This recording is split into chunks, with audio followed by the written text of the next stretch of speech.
All right, good afternoon and welcome to today's Southeast Region A4LE webinar titled 6 Feet Apart Together, Strategies to Maximize Your Educational Environments in the COVID Era. My name is Ciarochi and I am currently the A4LE Southeast Region President and will serve as the commentator today. I am also joined by several others who will be serving as panelists and I will be introducing them in a moment. Our goal with today's webinar originated a few weeks ago when we as a group realized that many of in our membership were reaching out for assistance in gathering best practices. And we are all embarking in this new normal as it relates to student instruction models and how our facilities play a role with the CDC's physical distancing requirements. As our school systems continue to respond to the COVID-19 pandemic, we know that every district is facing both challenges and opportunities when it comes to reopening our schools. Social distancing, face coverings, and innovative thinking will become common threads. And each school will need to develop its own tailored plan to meet the needs of its students, teachers, staffs, and families. As a result of this idea, today we're pleased to share that we have over 170 participants for our webinar, not only from the Southeast A4LE region, but from other states outside our region. Today's audience consists of K-12 instruction and facility planners, architects, and numerous consultants serving our K-12 schools. It's our intent today to provide you with an overview with various classroom configurations.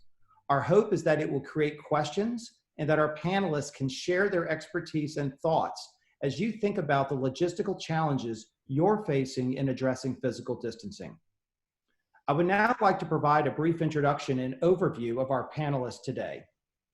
First, we have Eddie Anderson, who serves as an Assistant Superintendent of Operations for new Hanover County Schools in the Wilmington, North Carolina area. He oversees the school's district's planning and day-to-day operations. Mr. David Waggoner serves as the Managing Director of Program Management and National K-12 Market Leader for CBRE Erie. David has managed K-12 projects and programs for over 30 years throughout the United States.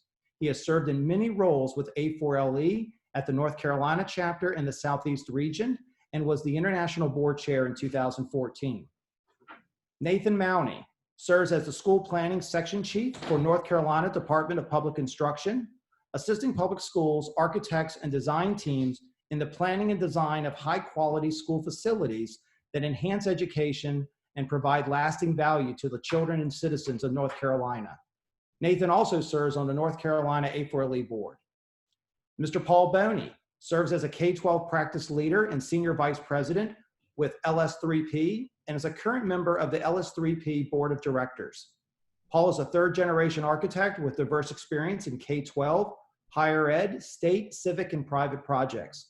He is the current president-elect of the Association for Learning Environments Southeast Region and has served as the 2018 president of the North Carolina chapter. Ms. Taylor Morris works with LS3P's K-12 teams across 8 offices, providing ongoing research to advance K-12 educational design. The world of educational architecture blends Taylor's passions of creativity and people together. Her work focuses on how K-12 environments can positively impact children and teachers alike. On behalf of the panelists, we would like to express our sincere gratitude for all the work Taylor has put into providing you the architectural examples being discussed today. And last, myself, I serve as the Associate Superintendent for Prince William County Public Schools. I work with new construction, land acquisition, planning, maintenance, transportation, and school nutrition. In addition to serving as the Southeast Region's president, I have also previously served as a president and board member of the Virginia chapter. So before we begin our presentation, I would briefly like to turn it over to Taylor, who's going to provide everyone participating today with an overview on the Zoom platform so that you can maximize your experience with its features. Taylor, over to you. So just to make sure you can see our screen, if you can see the soccer ball in the left-hand top corner, and now if you can see the soccer ball in the bottom right corner, then you're able to see our screen. If not, you will probably need to change some of your settings. Next is a finger pointing to the bottom of the screen, and if you put your cursor below, you will be able to see the Q&A button, and that's where you can ask questions throughout the presentation, and we will make sure to address them at the end.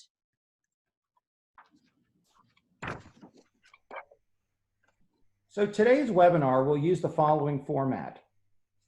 Our panelists will provide an overview presentation. While it's being presented, we encourage you to submit questions using the question and answer feature Taylor just referenced. At the end of the presentation, I will cull through the posted questions and ask the panelists as many as possible given our 1 hour time slot. Our simple disclaimer today is that, as everyone, that we do not have all the answers.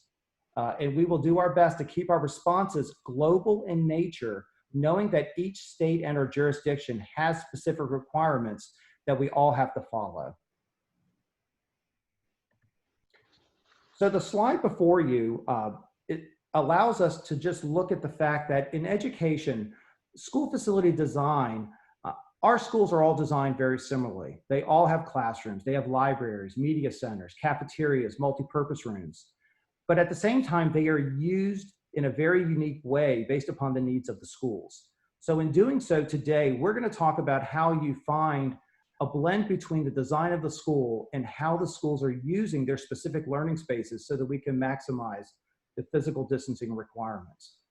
So in starting our presentation, we thought it would be good just to share that throughout the years that I've worked in education, we have been challenged throughout those years with planning for natural disasters, responding to natural disasters, incorporating school safety, crises planning, security measures, as our schools have been challenged with a variety of violence that has occurred, not only within our schools, but within our surrounding communities, and how we have been responsive to that. At the same time, we have a new challenge that we are facing and why we're here today, and that is the pandemic. This is one where in most school crises plans, the medical chapter was always one that's been reviewed, but it has not had to be actively used. And here's one where we are now having to focus on how do we address a pandemic, though we've all had the H1N1 and swine, and several things in the past, but obviously it has never been at the size and the magnitude as our current COVID-19 pandemic. So in doing so, A4LE, the Association for Learning Environments, has always been a resource for K-12 educators and facility planners to provide guidance and assistance and to be able to post best practices so that for us as practitioners in the world of education, we can see how others are doing it, knowing that we're all in this together and we are not recreating the wheel, but we also have to be able to focus on others' benchmarks. So what you see here is just a breakdown of the A4LE organization. We have several regions. Today, we are the Southeast, but we have multiple regions, which we have participants today from the Northeast to the Midwest to the Pacific Northwest. A4LE is an international organization where it has very large membership, not only in our country, but in Europe and in Australia, which is obviously not shown here today, as well as Canada.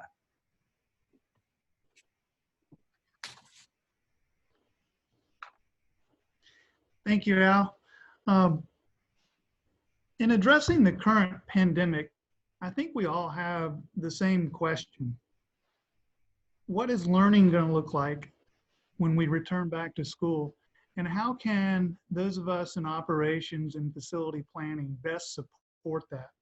In North Carolina, we're looking at several different plans that you see posted here. For us, Plan A is in-person learning or face-to-face learning. Plan C is all remote. And Plan B is a hybrid of the two. We are spending most of our time in trying to come up with a schedule and implementation for Plan B. We're addressing not only what instruction looks like, but how we can best support that with our facilities, our transportation, child nutrition, and other operations.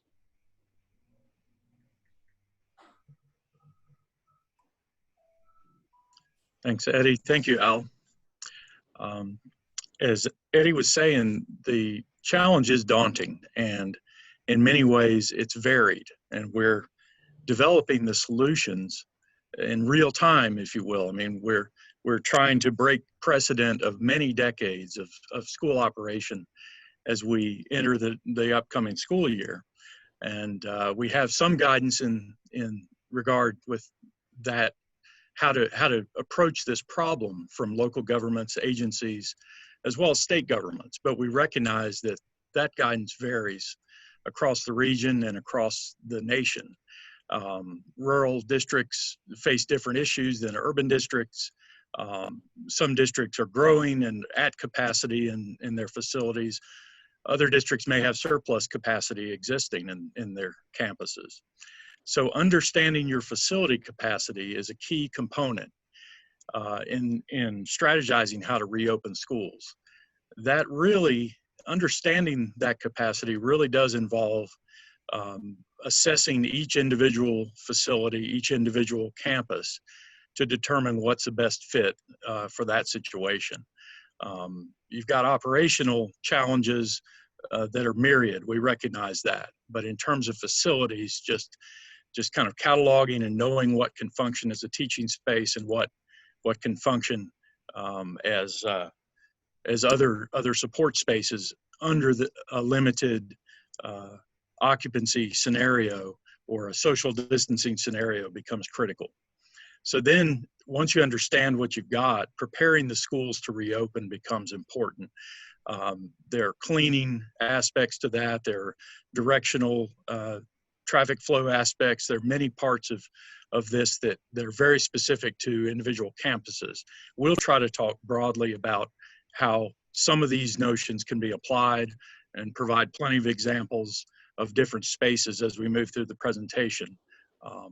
The key to all of these efforts really is communication with staff, teachers, parents, and students, as well as other stakeholders outside of the direct school community.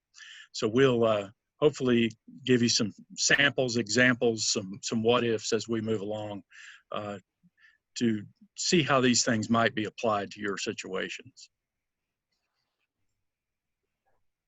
So for facility planners and practitioners, there are basically three concentric circles that are in play. We have the operations side, deals with the mechanical, the electrical, the plumbing. We have the logistical side of how everything interplays. And then we have the actual physical facility side. And that is going to be our focus today, focusing on the school and its site circulation and how you can maximize that and where you may identify that there are limitations and how you have to brainstorm and come up with ways in which you can think outside the box in order to maximize the space that we need to accomplish.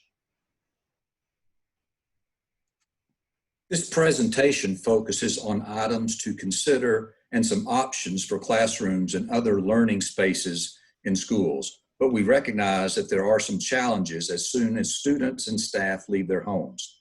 As you know, there are many modes of transportation for students to get to schools. In fact, these transportation models, in most cases, form the critical path, if I can use a project management term, in various reopening scenarios.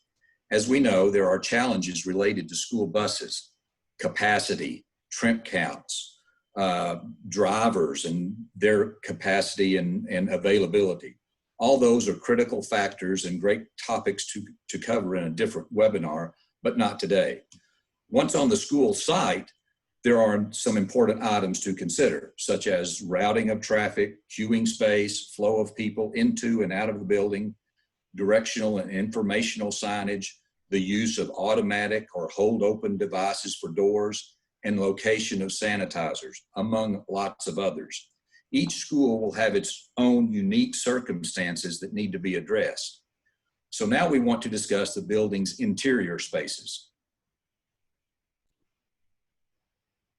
Well, good morning, everyone. I'm Paul Boney, and what we did, you see here, is a basic, just a simple elementary school, and that's kind of the basis of what we started with this presentation.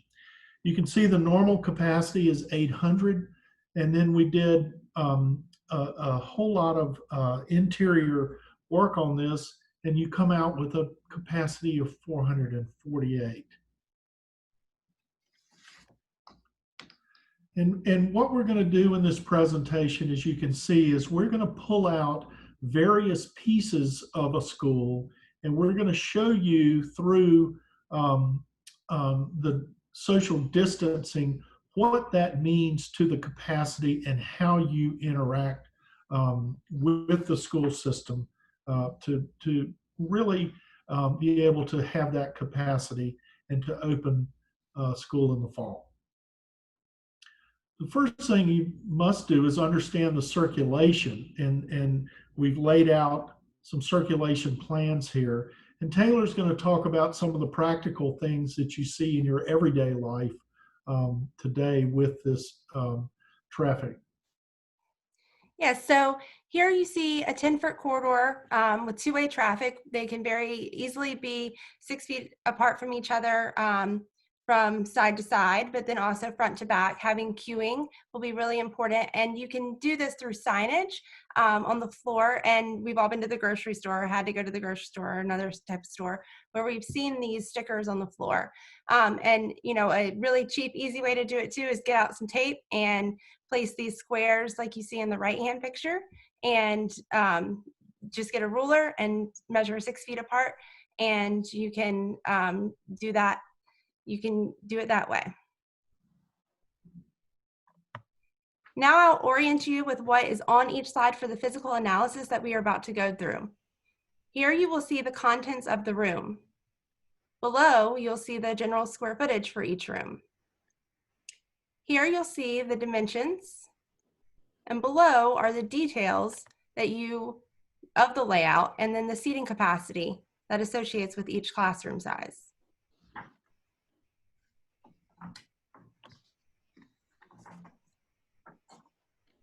So as we look at the first classroom example with 3-foot tables, you see a pre-COVID layout where you have a student capacity of 24, and there are only 8 tables that are needed.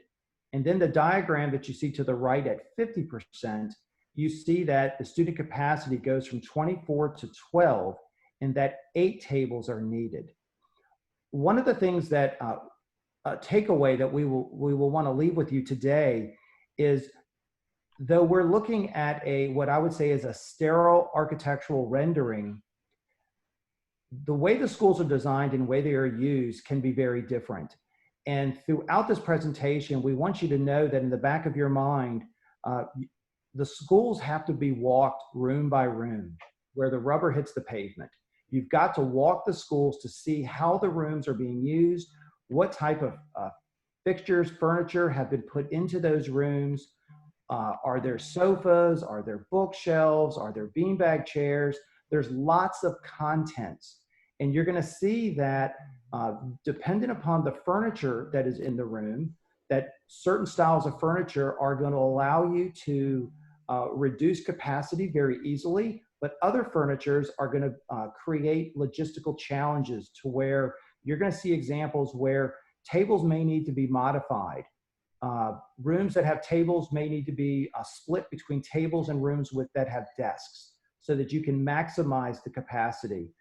Knowing that there are many models out there that school divisions are using that are upwards of 50% attendance, the goal is going to be to try to maximize any classroom that you're working in to get at least 50% where possible.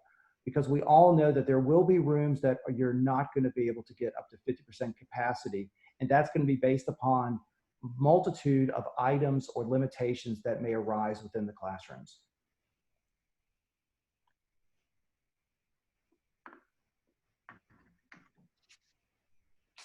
So with this slide, you see that you have the pre-COVID layout, but then also you see that with social distancing and maximizing it, and again, these circles are all six feet diameter circles that allow you to have that minimal spacing. So when you see the 75%, you see that there is an adjustment where this classroom, as an example, has had a different set of tables that have been added to the room so that you can maximize it with 18 students. The one that is at 100%, this is something that you can consider, and you will see the red lines that are in between the tables. Many school divisions are exploring the use of hard PPEs, is what I call them, but the use of plexiglass partitions, which do create a physical barrier, and based upon the guidance that you're receiving from your local or state jurisdictions, may allow you to use less than 6 feet as long as a physical barrier separates the two students in question. Now we'll go to 1,000 square foot classroom with desk. Yes, and over the past several years, we've been moving to more flexible, more collaborative furniture to promote that interaction with kids. And it's ironic that in a pandemic like we're experiencing now, that individual student desks and chairs may actually provide the best method for social distancing. In the slides you have, on the slide you have before you, we're showing 2 ways that desks can be used. And the one in the middle, where we're showing 52%, a student capacity of 13, this leaves all of the desks in the room. The advantage of that is you could alternate use of the desk between classes or between days. The one on the end at 60% or 15%, one of the options that we've been talking about, and I know other school districts are talking about, is using those extra desks in other classrooms where perhaps the furniture doesn't yield as high a percentage of capacity that you want, or maybe even looking at more non-traditional classroom spaces and utilizing the extra desk to furnish those spaces. The one thing I would caution you on, or just at least draw attention to, is that in either one of these scenarios, that does present 2 issues with moving furniture and storage of furniture.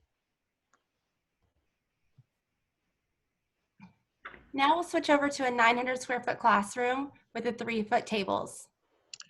And again, this is a smaller classroom with 3-foot tables and some kidney-shaped or regular-shaped tables as overflow collaborative space. And it's been mentioned before, I mean, this is just a representative space. You might have a 750 or 800 square foot classroom in a middle school or certainly in a high school. And if it has this kind of furniture, you have an existing sort of pre-COVID layout or population that might approach 35, seating 4 and 5 students at each table. But when you use that same furniture in a social distance configuration, each green dot, by the way, represents an occupied seat in these diagrams, in the social distancing diagrams on each slide. So that may help some viewers understand that while the chairs are indicated, they're not occupied unless there's a green circle there.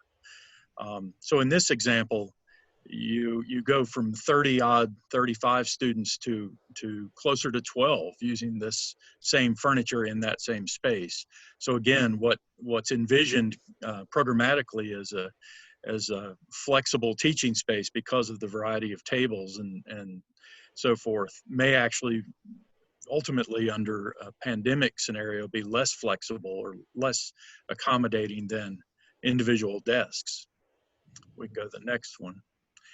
And here again is that classroom with different spacing, different layouts proposed for the 3-foot tables with 1 chair at each table.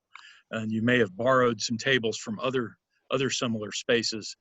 So furniture allocation between classrooms is critical to achieving the best sort of optimum occupancy under these circumstances. That's the center diagram, if you will. Then on the right, you might be able to achieve a 68% occupancy from pre-COVID layouts by using the physical barrier that's indicated with those red lines. That may or may not be applicable to your jurisdiction or the guidance that you're receiving, but we want to show it as an option to achieve a little bit greater occupancy in those spaces. Next.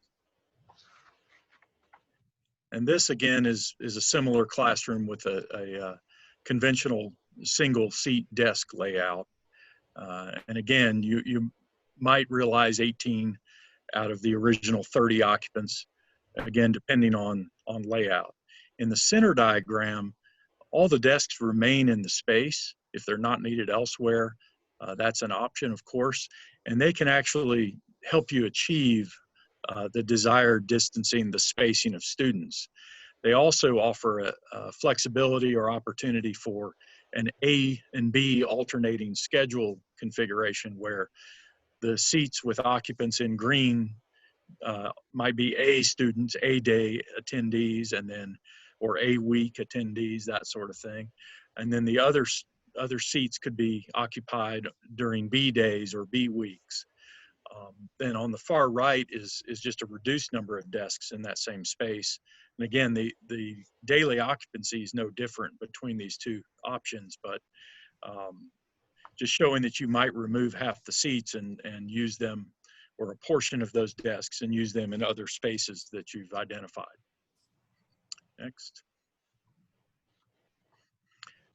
This is a science room layout, which I guess on the left can be assumed to either be movable science tables or perhaps fixed science work tables. In either case, you've got large tables that normally accommodate 4 students, for example, and in a science lab setting, they can be moved to act as peninsulas, potentially from the fixed case work on the perimeter. They can be paired up for larger group work and those sorts of things. If they're fixed, well, they're fixed and you have to work with what you have. So these diagrams kind of show them as fixed. They remain in their locations, and different strategies for how you might occupy that space with a 6-foot distancing being applied.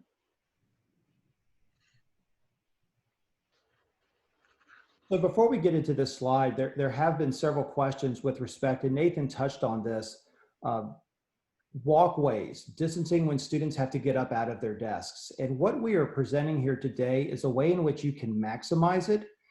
But at the same time, that is something that we would recommend that you do one of a variety of things. First of all, there are examples where the desks that are not being used remain. You, as in your school division, you may decide to remove those desks and create aisleways or primary means of egress for students to be able to walk to where, even when you're walking, you are maintaining that 6-foot distancing at all times.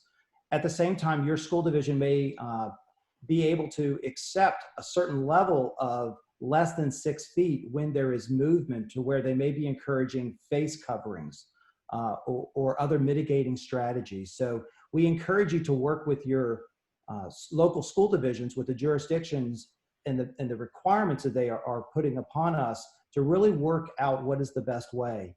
The other thing that, I think all of us would agree in saying is, from a logistical standpoint, in removing furniture and desks that, let's say, are in between 2 6-feet distances, you've got to find a place to store that equipment within your school, or to be able to centralize any furniture or FFEs that's being removed from the classroom. So we put that in your thoughts to be able to say, you've got to be able to manage that as best as you can, but everybody will have a different perspective on how to address that. And I know that we'll be able to speak further as we get to the question and answer session. This slide before you is just a resource for you to see the variety types of furniture beyond the traditional types of desks that many of us have in our schools. As we've been moving from the lecture type model to more of a cooperative learning, collaborative, project-based learning model, we have incorporated multiple types of furnitures. And as you can see here, there is a variety of 24-inch, 30-inch, 36-inch squares, round tables, the very tables, the traditional, I call it the kidney bean table.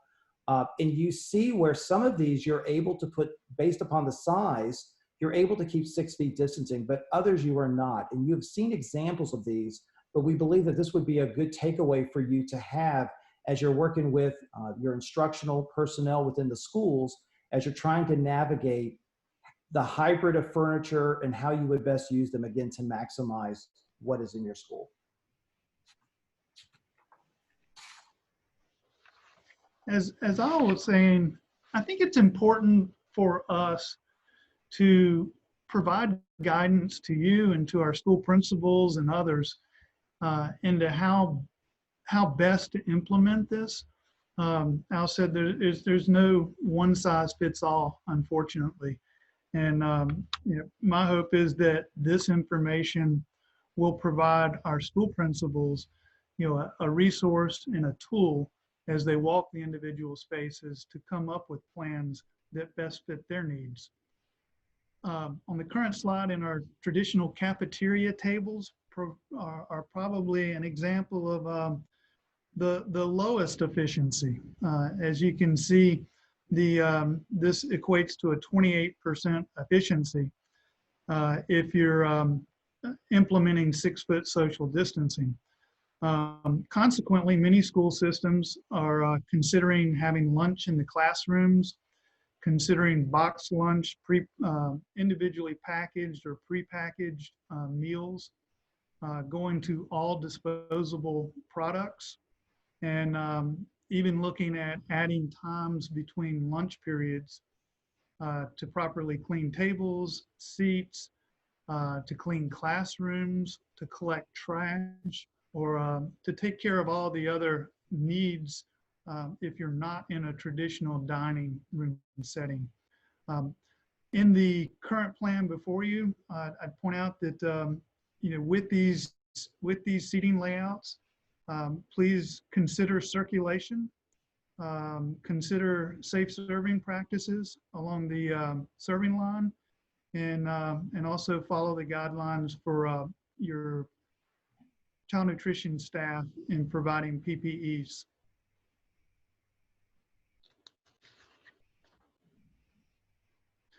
The next slide shows if you're not using your dining room, we talked about possible use of non-traditional classroom space. So this is a layout that shows how a dining area might be used. This is maximizing that space, obviously. The red lines indicate partitions that may be purchased or constructed, or some way partitioning off classrooms within your dining space. In this particular case, they're actually utilizing the stage area as well. So again, we want to provide, this may not be applicable to your district or an individual school, but hopefully it's a resource, and this could be applied to many different scenarios, whether you're looking at cafeteria, dining areas, gyms, media centers, etc. Eddie, if I could interject with your comments regarding the use of the cafeteria, it would probably be, we would all recommend that you work very closely with your school nutrition departments to see what type of state or USDA guidelines are being implemented, really to see if your cafeteria can be used. There's been a lot of discussion that students are not able to do anything buffet style. They're not able to use the pin pads where they have their unique student numbers. It's a no touch policy. So we would encourage you to look at that as you look at your cafeteria spaces. This slide shows a typical gym to be used for large gatherings, probably not that much applicable to instructional, although there may be opportunities for that. But this shows a typical gym with bleachers on either side, and initial capacity would be 726. And this shows a capacity with the 6-foot distancing requirement at 104. I believe there's like two rows between each of the seats. So you can see how that is needed to, or the result of applying the distancing requirements. The next slide shows the same bleacher count, but we've added seats on the floor. And again, the seats adjust to the 6-foot distancing requirement, and the capacity, total capacity, is now 244, or about 23% of what it would be typically. So again, about a quarter of what would be done without the distancing requirements. Again, just for planning and purposes for large gatherings.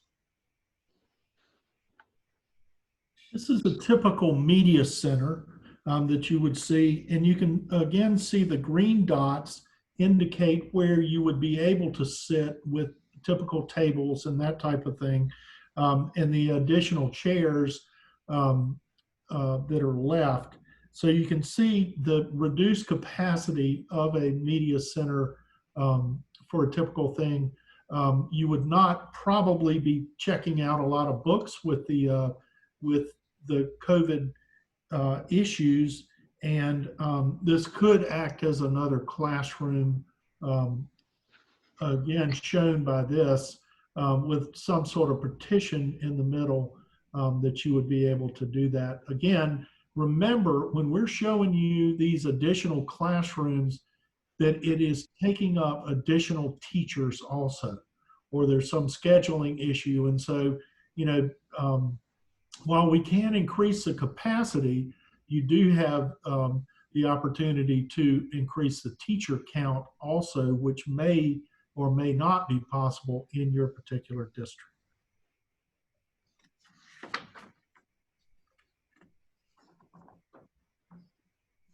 So what we have here is a typical band classroom, and a few disclaimers that we would like to put out here for this slide is, for many rooms, you have flat floors or flat surfaces that may be used that allow you to have portability, but many choral and music rooms may have either permanent stairs or risers, or they may have portable equipment that's used for risers. So you'll need to know what type of space each of your schools have, knowing that for even my school division, it varies from school to school based upon the designs and the era of what was trending for the fine arts instructional programming. In this case, what you see is that you have, for the slide on the left, at 62%, you have a capacity of 39 with 6-foot distancing. You're only able to hold 24. Now, one of the things that I will say is that you've seen several slides in this presentation that have large groups of students, be it a media center, a cafeteria, even a music or a fine arts classroom where you may have larger class counts. Even in PE, you know, our sections are much larger than 18 to 24 students on average.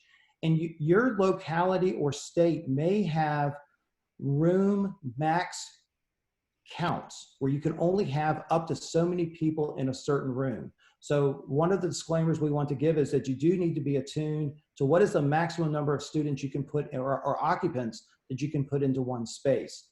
At the same time, just as you were designing your classrooms, teachers, when they are speaking very loudly, they're projecting their voice. And many of us, we've all seen the sciences that talk about that is the primary reason for face coverings, is to prevent those, I'll say those droplets, water droplets that come from our mouths when we speak or when we sing or when we use musical instruments. And that even in the classroom, you may have to decide if you're going to have a teaching area that a teacher can move around and speak and project their voice very loudly. But what we're seeing specifically in the state of Virginia with the Virginia Department of Health is when it comes to singing, drama, forensics classes, they are actually recommending not 6 feet of distancing, but 10 feet of distancing, knowing that you are having people that are singing and projecting their voices. So we encourage you to look at what requirements you may be under, but do see that when you go to 10-foot distancing for a room that's normally a 39 student capacity, it does drop it to 12 students. So this may be an example of where a music room may need to be relocated into a media center or a cafeteria or an auditorium where you have the ability to hold more students.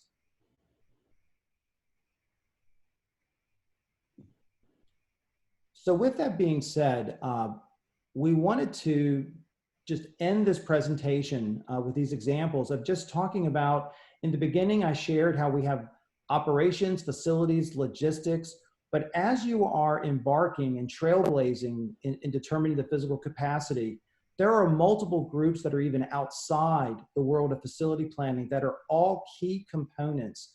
And it's no different than when we design or build new schools, we have to involve all of our outside stakeholders. So we include those here today to know that they all will play an integral part in the decisions that we are having to make and how we best utilize our school spaces, from school nutrition to human resources, to transportation, technology, finance, legal, groups that use our facilities outside of our regular school hours, and more importantly, our instructional counterparts. You know, they are facing immense challenges currently in how they're having to turn their instructional models upside down to be able to try to not only reach all students from our most vulnerable populations, be it special education, English language learners, our Head Start students, preschool, as well as just our general academic students. So they're having to look at that and trying to address all those needs.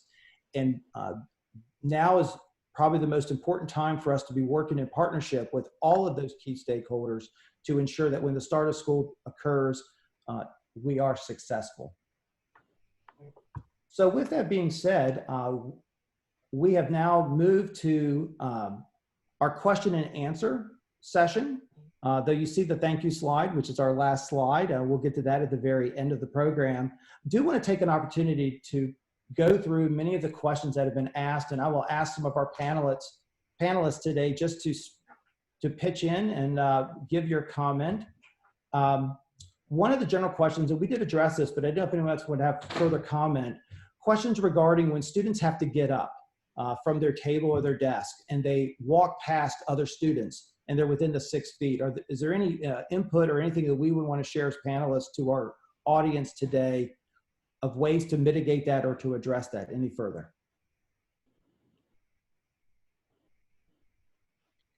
That's a very difficult subject. As I did this, it was really almost impossible to, I mean, it really took the capacity down to about 20% when implementing 6-foot distancing while circulating throughout the classroom as well, without any physical barriers. I mean, you know, if you have, obviously, there's funds that are being allocated to school districts for use of, you know, with the CARES Act. But if you're able to purchase physical barriers, you know, to go alongside the desk as kids walk, then there's more ability for circulation patterns to not, for it to be more flexible and have a circulation pattern without issues of safety with spacing. But it's a very difficult challenge that we deal with throughout this. I'll add one other comment. In most cases, I think most jurisdictions are suggesting that once you're in a classroom, you should try to stay in a classroom and don't move that much during the day.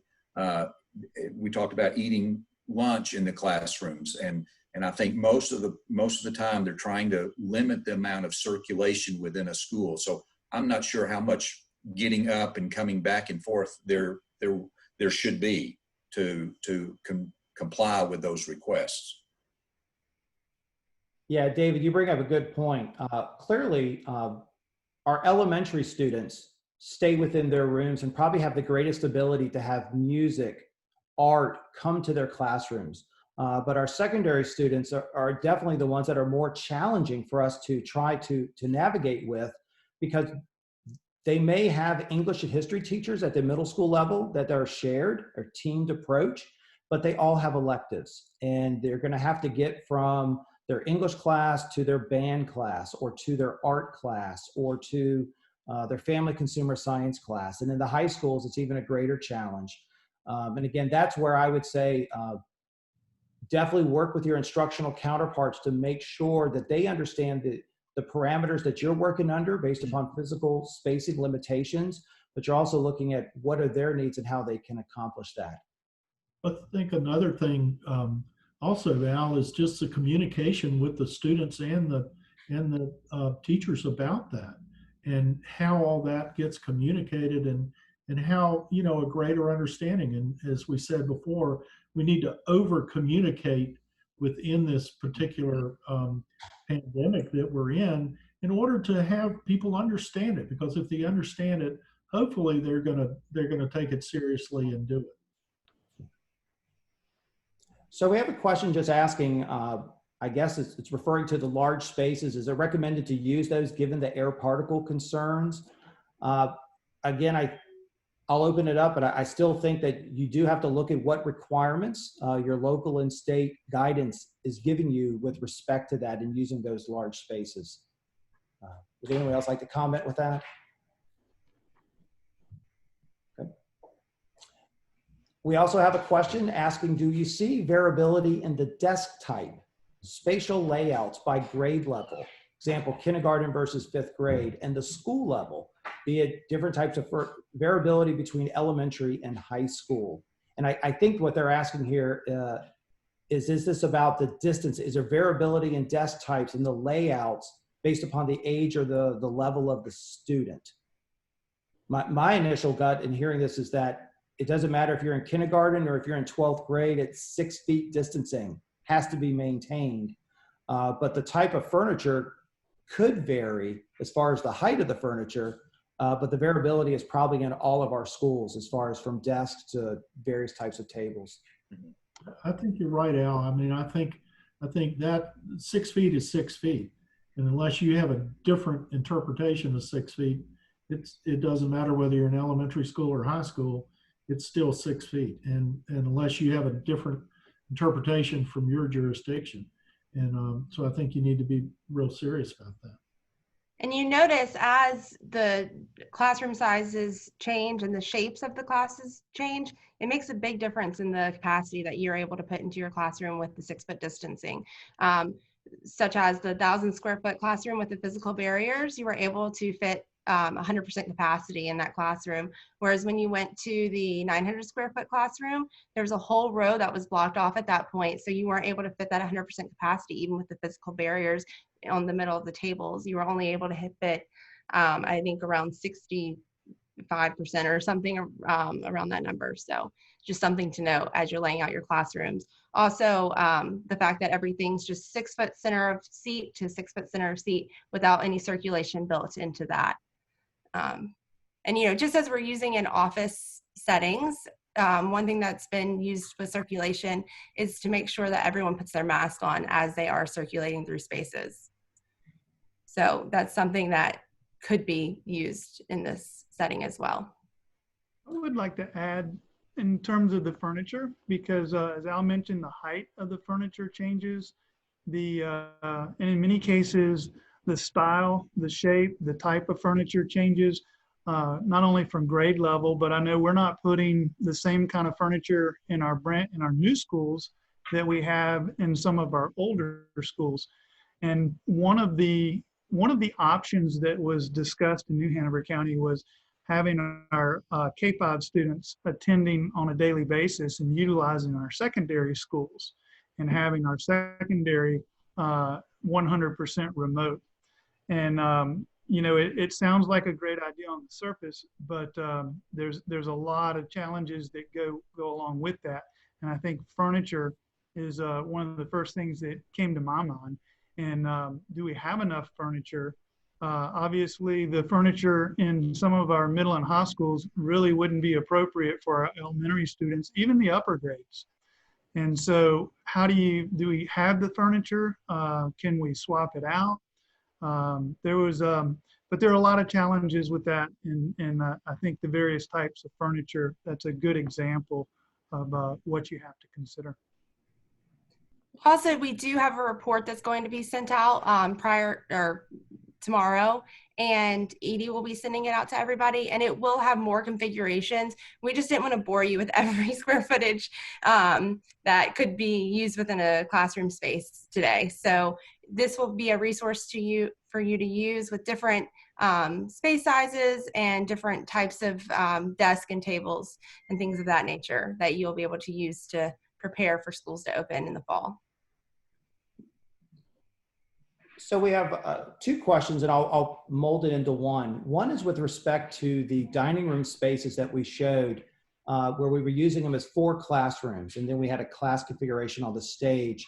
The question is there a recommended height for if you were to put a temporary wall into those spaces to divide it out into 4 classrooms?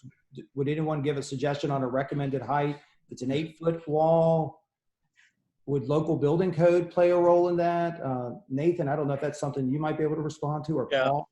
I would think that you know, your local guidance may inform that discussion somewhat, but certainly local fire marshals are going to want to know that the egress is maintained from those large spaces, because they are classified as assembly spaces. And the exits that are there are laid out based on an assembly use and certain normative uses of those spaces. So if you construct an 8-foot partition, I mean, even if you deem that that's a successful approach locally, you know, for acoustics or teaching compatibility, you know, adjacency of 2 different instructors teaching 2 different classes, there are lots of issues to grapple with there. But among those are some code impacts that might not be evident at the diagram level. So it kind of points us back to what we've been saying throughout, is that your local and state guidance may be different in your situation. And also your existing facilities are all different one from another. I mean, we've got pod schools, we've got schools that are scattered across an open air campus, if you will. We still have those in operation. We have multi-story buildings that are 80 years old with very small classrooms. I mean, we've got the full range, anything you can imagine. So if you've got a radial floor plan with a center corridor and radial classrooms, you know, you've got a wedge shape that you're trying to occupy with this distancing template overlaid. So the solution will end up being unique to the space you're addressing. Certainly the height of a partition, I don't have any recommendations on that. I think that's going to depend on what works for successfully teaching and learning in those spaces that you create. And with respect to the cafeterias, we have a similar question, and it's looking beyond the cafeteria. We've all heard about using alternative spaces such as going outdoors, utilizing football fields, soccer fields, baseball fields. They could be covered, they could be used temporarily for temporary dining. I'll give my initial response to that thought. I definitely think that you can look at outside environment classrooms, but all of that's going to be dependent upon the weather, the time of the year when it comes to allergies and things of that nature. But I think it's difficult to use that permanently with heat and inclement weather. But I'll open it up to the group to say, have you had, any of you had any thoughts on how you can make that more permanent use for a school? I think Al, the outdoor spaces that are surrounding these schools are going to become increasingly important, and there are going to be some very creative ideas that come out of a lot of study on that, and I believe that you're going to be utilizing a lot of those outdoor spaces come fall, and that's going to be a good thing. You know, some of these tent structures and some other things are easily constructed to get people out of the sun and that type of thing. And I just think the outdoor spaces around our schools are going to be much more important. Yeah. And again, another one, we get a lot of questions because I think a lot of people have questions about using these large spaces. This is kind of a general comment. In using these larger spaces that were designed to be used, say, as a gymnasium, and we're turning them into a classroom, we definitely want to keep in mind that you should consider air circulation, the level of lighting, and the acoustics in either overcoming or dealing with those challenges as you work in those spaces. There are abundance of questions that are very good questions. They're not part of our topics, such as cleaning protocols. That's outside of our conversation today, but absolutely that could be a future topic that we could present. But definitely school divisions across the country are having to look at that, as well as embracing alternate day schedules to reach these capacities. I think it's very challenging for any school division to bring any school back at 100%. And if you bring it at any percentage less, you're going to have to alternate in some shape or form. The ridership of your school buses and the number of students that your state will allow to be on a bus with physical distancing is probably a critical path item. It's the buses and the classrooms that are both critical path.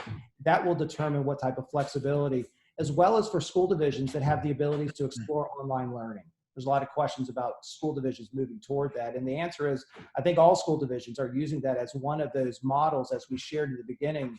You know, you've got everyone going, you've got no one going, and then you got something in between. And I think that the hybrid approach many school divisions are having to embrace that, and many have decided to take on that.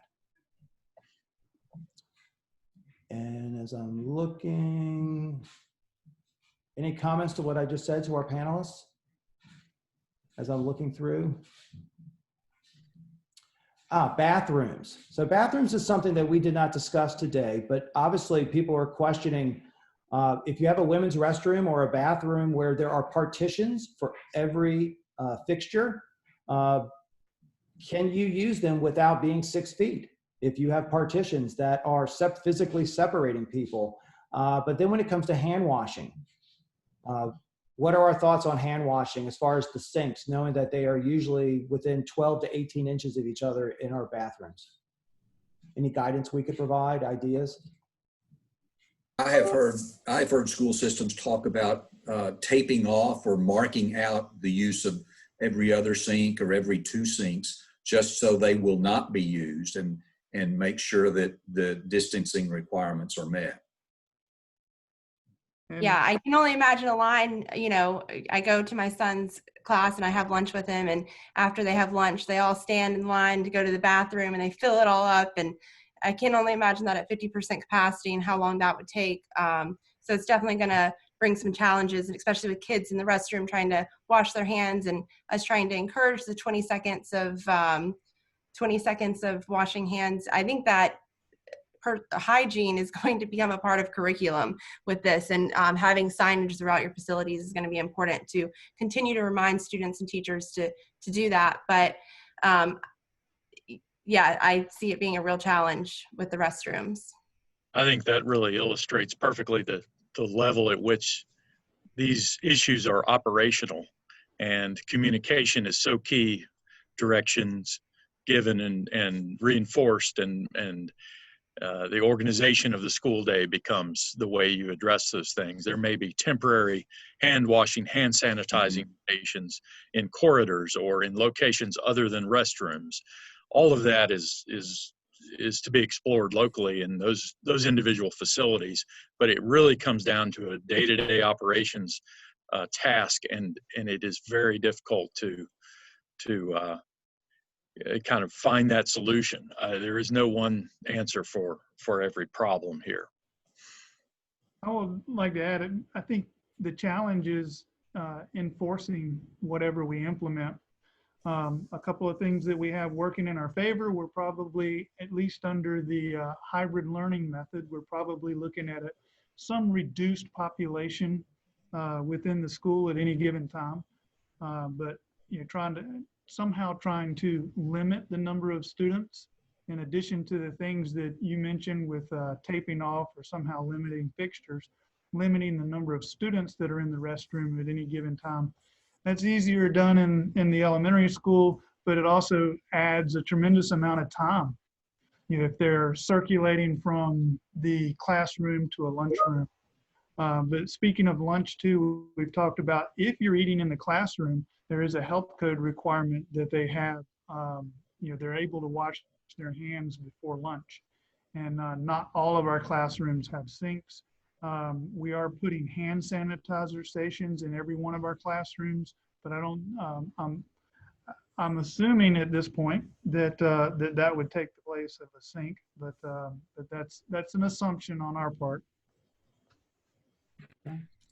All right, so we are getting very close. If not, we've hit our 1 hour mark. But one final question, and I only put this out there with ask for limited responses.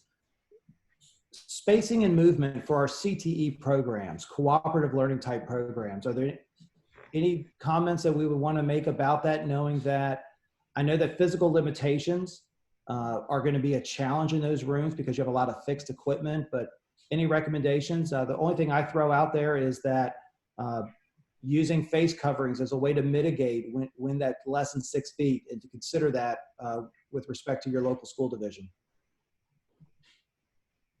Any others? It's a tough one. I think you're right, Al, and I think that communication piece within that, and whoever's teaching that class is going to have to kind of monitor that and keep that social distancing as best they can. One other comment quick, Al, is that I think the limiting of number of students in those spaces would be an item to consider, and going along with that, maybe making those spaces available after hours or an extended period of time might be helpful, at least to consider. We've looked at that too, especially as you go to more remote and online learning. And, how do students get that hands-on experience? And in many cases, requirement. So I think even if we were in a fully remote scenario, somehow we still have to accommodate those students to get those, to have access to those labs and get that practical experience that they need. All right, so with that being said, I'll give each of you an opportunity to do a roundtable at the very end. We have hit our hour time slot, and we want to thank everybody for their questions and their participation today. On behalf of the Southeast Region chapter and our panelists, we want to thank you for participating and engaging in this dialogue. If you found this webinar of value or have other topics of interest, we are open to your ideas and would be interested in coordinating future webinars. And you have a polling question that has just popped up. You can send your ideas to Edie Fransconi at A4LE, and you should have received an email from her when you registered, and she will also be sending you a follow-up email after today's webinar. We are also most interested in compiling any resources or websites that you have found helpful, and we would like to put that on our A4LE website. So if you have anything that you would like to share, please send them to Edie as well, and we will get that posted as a clearinghouse on the Southeast website. For future reference, this webinar will be made available on our website in a more detailed format, which will include many of our talking points. Several of you have asked about having this as a reference. And then last but not least, I'd like to encourage anyone who's not an A4LE member to please consider joining. A4LE is an international association that promotes K-12 educational design. We have individual and group memberships available. And as a practitioner, I can tell you, who's been in education for almost 30 years, and in the operations for the past 15, I have found the resources and annual conference to be immensely beneficial as I follow the educational design trends and best practices. So with that being said, I'm just going to do a roundtable. Taylor, any final remarks? Nope. Thank everyone for joining us today. Paul? Thank you for joining us, and thank you, Al, for putting all this together. Nathan? Again, thanks to everyone for attending. My contact information is on the screen with the other panelists. Feel free to reach out if you would like to discuss any of this with me individually after this meeting. Okay, David? The only comment I have would be now is the time to be resilient. We are having to be flexible. We are having to collaborate with each other. And now is the time to be in that way and to understand our roles in helping each other. So this is an opportunity to do that. So thanks. Eddie? I would just add that this is a real challenge, and school systems are struggling with this, trying to figure out a solution to an impossible question, and to do what's best for all students. I would I'd just like to echo what you said. I think A4LE and its membership is in a unique opportunity to really help assist and provide resources to school systems all over the nation. And sharing ideas and information like this is needed right now. So please join, and please do that. All right. Now, I would just say also that this is a great time in our country and all of our school systems to be patient with each other and be kind to everybody, and just understand this is a new normal for everybody, and that communication is going to be key. I'd also like to thank Taylor for all of her hard work in putting this presentation together. Yes. Thank you. Also, we'll be putting together, we have a report that will be sent out, and it will have more details of different class size dimensions, and it will hopefully be a useful tool to you as you do begin to prepare your plans to open up in the fall. So I will just leave it with resilience and kindness. You know, we in leadership positions, we're finding you're having to make the most informed decision based upon the facts that you have as of June 25th at 1:06 p.m. and 20 seconds, because the second later, the variables change and our procedures and decisions change on a daily basis. And I agree with Paul. That is our new normal that we're operating under right now. So ambiguity and being able to be flexible are key components, but kindness. Everyone has been pent up in their homes and in their workplace, and it's a matter of just understanding that we are all going to get through this together and that we're all looking out to help each other. So our poll says that there are resoundingly people would like to see more. So we are very interested in you emailing Edie with topics. And then the one that topics that get the most votes, I think that we will focus as a group and see if there are other key stakeholders, because we are not the experts in everything, to see if we can continue with this as much as possible. So again, we want to thank you for your participation today. We wish you the best, and you see our contact information. If you have any questions or if any of us can be of assistance, or if A4LE can be of assistance, please reach out to all of us. Thank you, and everyone have a great afternoon.